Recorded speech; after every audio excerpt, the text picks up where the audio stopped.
Pakistan wild life foundation کے vice chairman صفوان شہاب احمد کا کہنا ہے کہ ہم انسان انکروچمنٹ کر رہے ہیں اور نیچر کے خلاف صف آ رہا ہے، جس کا نتیجہ یقینی تباہی کے علاوہ اور کچھ نہیں۔ جنگلی حیات کو نہ صرف ماحولیاتی تبدیلیوں بلکہ انسان کے پیدا کردہ انتہائی سنگین خطرات کا بھی سامنا ہے، اور اب یہ صورتحال ان کے لیے دو دھاری تلوار کے مترادف ہوتی جا رہی ہے۔ ماحولیاتی تبدیلیوں جیسا کہ گلیشیئرز کا پگھلنا، خشک سالی اور جنگلوں میں لگنے والی آگ جیسی وجوہات کے باعث اس ماحول میں رہنے والے جانور اپنی قدرتی رہائش گاہیں چھوڑنے پر مجبور ہیں۔ حالیہ دنوں میں تیندوے سمیت دیگر جنگلی حیات کے شہری علاقوں میں آ جانے کے واقعات اسلام آباد سمیت ملک کے دیگر علاقوں میں بھی دیکھنے کو ملے، جس کا نتیجہ تو ان جانوروں کی موت کی صورت میں نکلا یا پھر انہیں وائلڈ لائف نے اپنی تحویل میں لے لیا۔ انسانی عمل دخل جیسے کہ جنگلات کا کٹاؤ اور جانوروں کے لیے مخصوص علاقوں کے قریب انسانی آبادیوں، انفراسٹرکچر کی توسیع اور سڑکوں کے باعث جنگلی حیات کے لیے جگہ کم پڑتی جا رہی ہے۔ محکمہ جنگلات کے مطابق بنیادی طور پر نیشنل پارکس کو جو خطرات لاحق ہیں، ان میں سب سے بڑا خطرہ بڑھتی ہوئی آبادی ہے۔ انسانی آبادی بڑھنے سے جانوروں کے لیے جگہ کم ہوتی جا رہی ہے اور ان کی خوراک کا مسئلہ بھی پیدا ہو رہا ہے۔ درجہ حرارت بڑھنے سے گلیشیئر پگھلیں گے تو برفانی چیتوں کی نسل متاثر ہوگی، ان کے رہنے کی جگہ کم ہوتی جائے گی، اور جب ان کی خوراک کا مسئلہ پیدا ہوگا تو وہ انسانی آبادیوں کی طرف آئیں گے، جس سے وہاں موجود جانوروں کو خطرات لاحق ہوں گے۔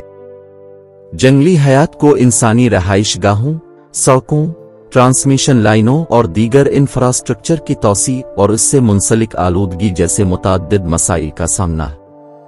موسمیاتی تبدیلی پودوں کی نشو و نما کو متاثر کر رہی ہے، اس کا مطلب ہے جانوروں کے لیے خوراک کی کمی اور رہنے کے لیے موزوں جگہوں کا ممکنہ نقصان، جس سے جنگلی حیات ہجرت پر مجبور ہوں گے۔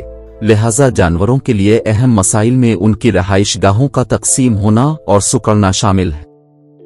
World Wild Fund WWF Pakistan کے مطابق دنیا بھر میں حیاتیاتی تنوع کے لیے بنیادی خطرہ قدرتی رہائش گاہوں کا نقصان ہے۔ WWF کے مطابق حیاتیاتی تنوع کو درپیش خطرات آپس میں ایک دوسرے سے جڑے ہوئے ہیں۔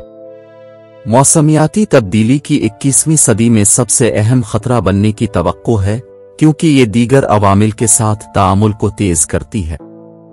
WWF کے مطابق اگرچہ انواع کے ختم ہونے پر آب و ہوا کی تبدیلی کے براہ راست اثرات کے بارے میں موجود معلومات اب بھی محدود ہیں، لیکن اس بات سے انکار نہیں کیا جا سکتا ہے کہ یہ حیاتیاتی تنوع کے نقصان اور جانداروں کی نسل کے ختم ہونے کو خطرناک شرح سے بڑھا رہی ہے۔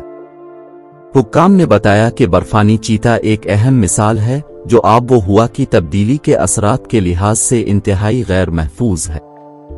12 ممالک کے اندر ایشیا کے پہاڑوں میں رہنے والا یہ شکاری جانور موسمیاتی تبدیلیوں کی وجہ سے اپنی رہائش گاہ کا تقریباً 30% حصہ کھو سکتا ہے۔ رہائش گاہ میں اس کمی سے برفانی چیتے پر سنگین اثرات مرتب ہوں گے، جسے اپنے نقل مکانی والے رویے کی وجہ سے بڑے علاقوں کی ضرورت ہوتی ہے۔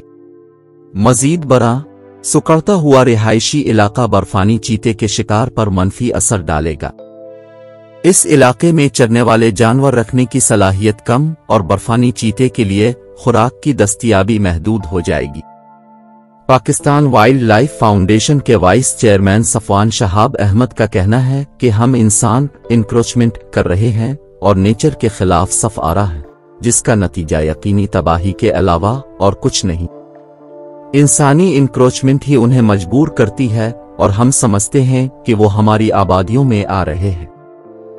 در حقیقت معاملہ اس کے برعکس ہے۔ صفوان شہاب نے مزید کہا، جو جاندار انسانوں کے ساتھ رہنا نہیں سیکھ پا رہے، ہم سمجھتے ہیں کہ وہ ہماری آبادیوں میں گھس کر حملے کر رہے ہیں۔ اگر وہ جنگل سے نکلتے اور شہر کی طرف آتے ہیں تو یہاں ان کے انسانوں کے ساتھ واسطہ پڑتا ہے۔ ایسی صورتحال میں ترقی یافتہ ممالک کے اندر فارسٹ پیچز لگائے جاتے ہیں جو شہروں کے ساتھ ساتھ چلتے ہیں۔ اس لحاظ سے بین الاقوامی فارمولہ بھی ہے، لیکن پاکستان کا کیس بری طرح بگڑ چکا ہے۔ ہمارے پاس جنگلات کا قدرتی رقبہ 3.5% ہے۔